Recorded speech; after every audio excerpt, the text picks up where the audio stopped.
Assalamualaikum dan salam sejahtera semua. Berjumpa lagi dengan Cikgu Abaidi dengan tajuk Berhemat Menggunakan Tenaga.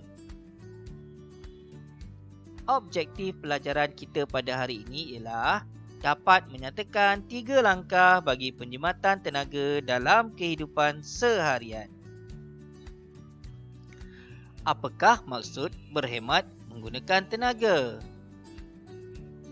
Ya, maksud berhemat menggunakan tenaga ialah kita gunakanlah tenaga yang ada pada hari ini dengan cara yang betul dan berhemat. Kebanyakan tenaga yang kita gunakan pada hari ini berasal daripada sumber tenaga yang tidak boleh dibaharui. Untuk memastikan kita mempunyai sumber tenaga yang mencukupi di masa akan datang, kita perlulah berhemat menggunakan tenaga. Seperti contoh yang cikgu tunjukkan, produk petroleum, gas asli dan arang batu merupakan sumber tenaga yang berasal dari sumber tenaga yang tidak boleh dibaharui. Setiap hari kenderaan bermotor menggunakan petrol. Di setiap rumah kita mempunyai tabung gas yang kita gunakan untuk memasak dan arang batu digunakan bagi menjana elektrik di stesen jana kuasa. Sumber-sumber ini akan kehabisan di suatu hari nanti. Mungkin pada suatu ketika nanti, tiada lagi petrol yang boleh kita dapati di bumi.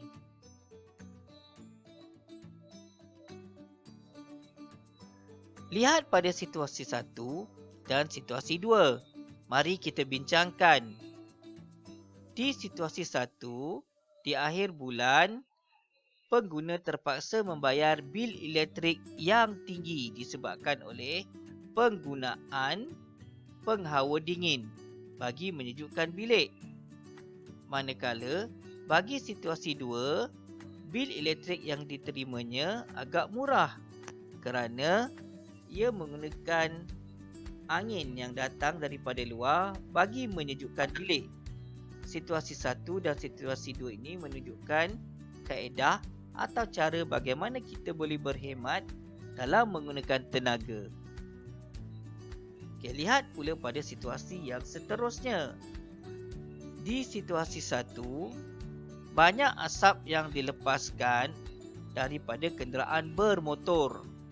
Manakala di situasi 2, udaranya lebih segar kerana ramai orang yang menggunakan pengangkutan awam ataupun berbasikal maupun berjalan kaki untuk menuju ke destinasi mereka.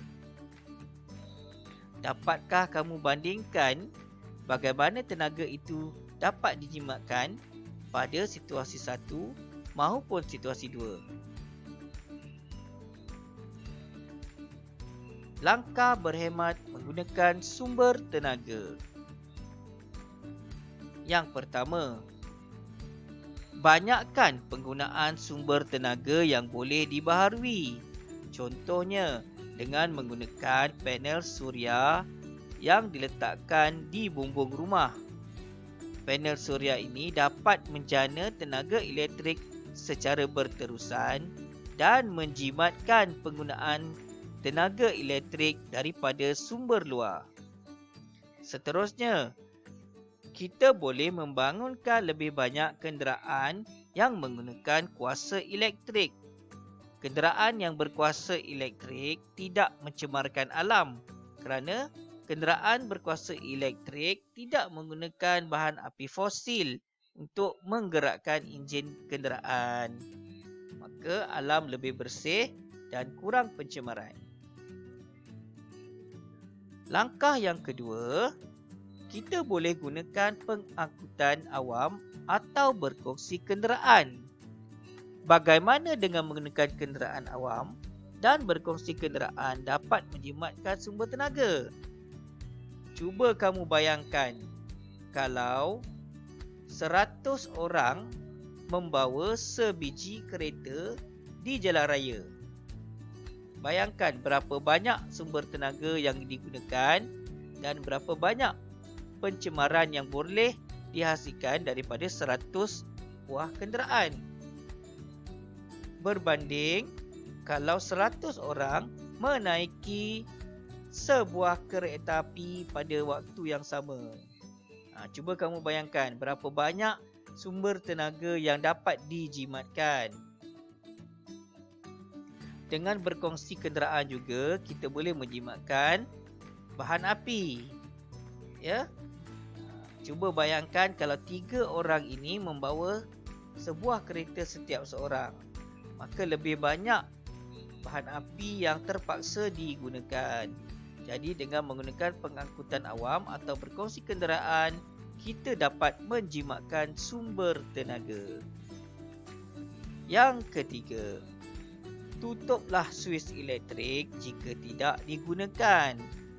Kerana bekalan elektrik yang kita terima di rumah dihasilkan oleh stesen jana kuasa elektrik yang menggunakan bahan api seperti arang batu. Dengan menjimatkan tenaga elektrik, maka kita dapat menjimatkan sumber tenaga yang digunakan. Di samping itu, ia juga akan menyebabkan bil elektrik yang kita terima nanti lebih rendah. Jadi, tutuplah suis elektrik jika ia tidak digunakan. Seterusnya, gunakan peralatan elektrik yang cekap tenaga. Jika kamu ke kedai mahu membeli peralatan elektrik, pastikan alat elektrik yang kamu pilih itu mempunyai label 5 bintang ataupun alat elektrik yang mempunyai label bintang yang lebih tinggi.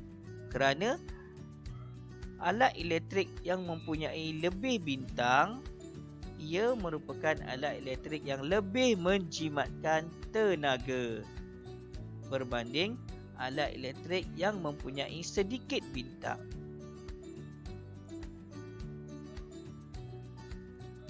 Kesimpulan pelajaran kita pada hari ini, sumber tenaga tidak boleh dibaharui, akan habis pada suatu waktu nanti. Yang kedua, sumber tenaga ini perlu digunakan secara berhemat. Antara langkah-langkah yang boleh kita lakukan ialah menggunakan lebih banyak sumber tenaga yang boleh dibaharui, menggunakan pengangkutan awam atau berkongsi kenderaan, tutup suis elektrik jika tidak lagi digunakan, dan yang keempat, gunakan peralatan elektrik yang mempunyai kecekapan tenaga.